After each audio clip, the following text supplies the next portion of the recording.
IHR Australia primarily offer investigations into behavioural matters. When we first started doing this work, a lot of investigations were being done by people with a more forensic background in terms of criminal matters and fraud and those sorts of things. So IHR Australia, being a human resource organisation, became involved in these behavioural matters because it's often about cultural issues and those sorts of things. Primarily things like bullying, harassment, sexual harassment, those types of matters.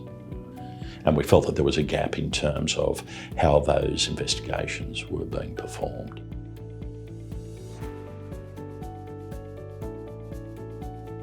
We normally find clients come to us when they've got an investigation that they either don't have the internal resources to be able to handle, either because it's too complex or sometimes because they're time poor, they don't have the opportunity to do it themselves.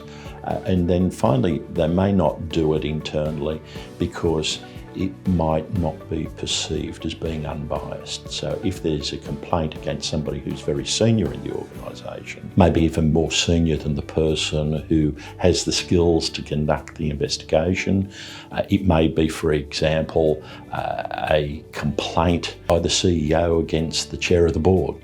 And in those sorts of circumstances, it would probably be unwise to do it internally.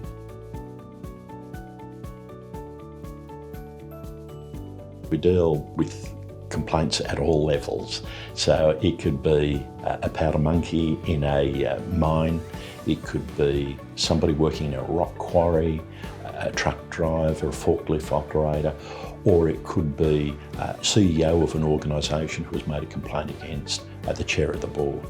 So it comes at all levels. There's really no limitation. IHR Australia don't concentrate on one particular industry or one particular level.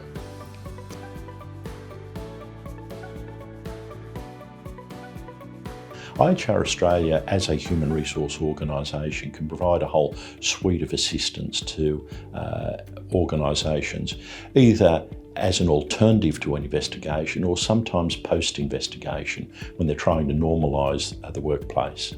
So there are things such as mediation services, if the parties are open to mediation.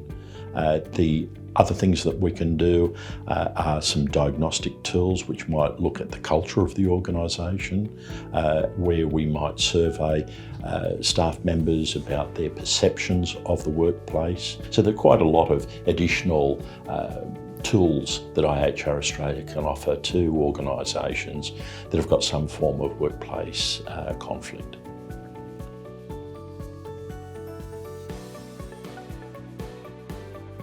Yes, sometimes we have organisations that have done their own investigation, but they sometimes would like us to have a look at it just to see whether the process that they've undertaken has been sound and defensible, so whether it's been procedurally fair, for example.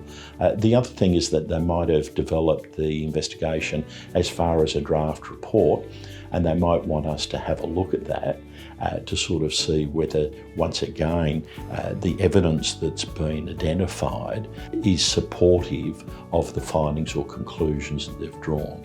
And I suppose that's effectively a peer review so that they can have some more comfort that the matter is being dealt with in a defensible manner.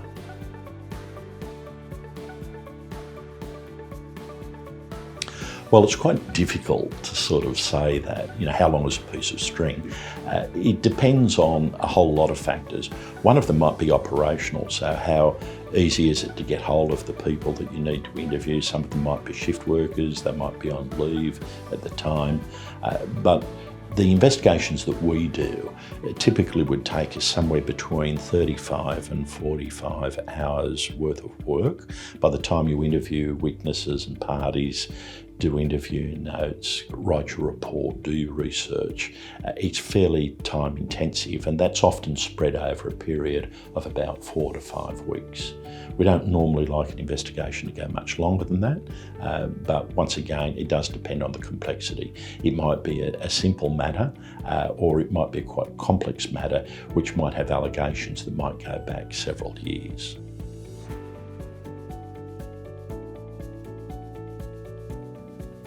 Well, the process is really, first of all, about establishing some terms of reference with the client. So it's clear to have an understanding between the client and the investigator as to what they're being asked to do. And it's always important to have that documented formally in some terms of reference. Following the establishment of the terms of reference, we would then normally meet with the complainant or complainants, and we would clarify their concerns and prepare a document which we refer to as a particulars of complaint document. That sets out the actual allegations. It's a document that goes to the respondent or respondents, if there are more than one respondent, and basically that forms what they're required to respond to.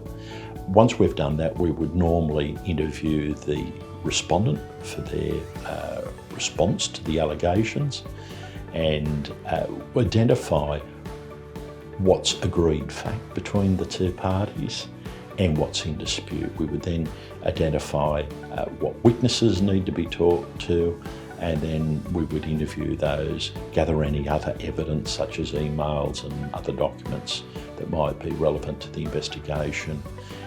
Once all of that evidence is there, we would analyse that, write our report and make our recommendations.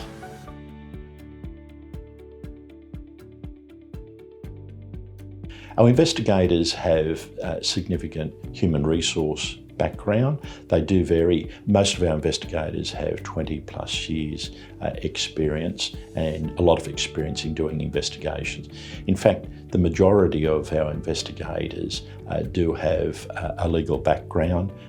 Most of them have current practice certificates. A couple of them have either been barristers or are currently at the bar.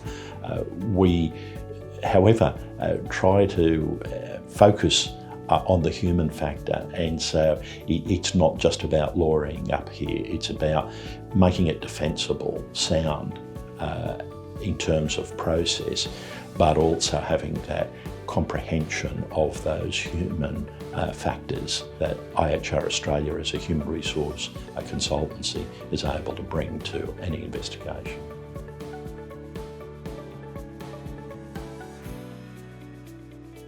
We don't focus on one particular industry or type of client. Our clients vary from not-for-profit charities. We've done work for religious organisations.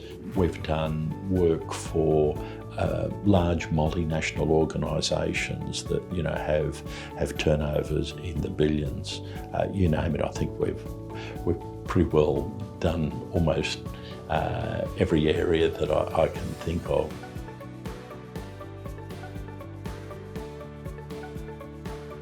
Yes, we have investigators, not in every town obviously, but we have investigators based in Perth, in Melbourne, Sydney and Brisbane, and we have the capacity to travel to areas. We go to remote locations. We've been places like Katherine and Darwin, you name it. I think we've pretty well been there. So we can have people fairly quickly at almost any location. Particularly with regard to COVID, we've had to adapt, and we've conducted quite a lot of investigations over the past 12 months using virtual platforms such as Microsoft Teams or Zoom. There's a whole range of different platforms that we've used quite successfully. Obviously it needs some adaptation, but I think moving forward that there may well be a place for some of that, particularly in remote locations and where people are hard to get hold of.